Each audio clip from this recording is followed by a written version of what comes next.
Nobody chooses to have mental health issues. Nobody chooses to have a mental illness. We want to help them negotiate that worst day of their life. Julie Shank Brown hopes that the worst day of life never comes.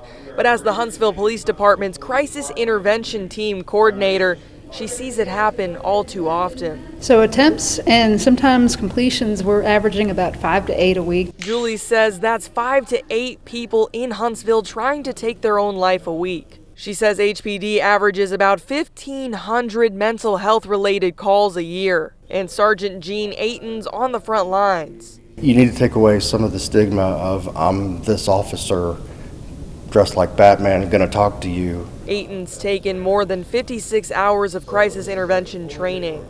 He says when people see him and his fellow officers, they automatically assume the worst. But Aiton says that's a common misconception. You need to find the root of what's going on with them. He says the best way to help someone experiencing a mental health crisis involves active listening and non-judgmental conversation. Sergeant Aiton says he practices a less commanding approach and meets every person where they are at. He says the solution is not always jail time. We are going to assess what is needed for that individual.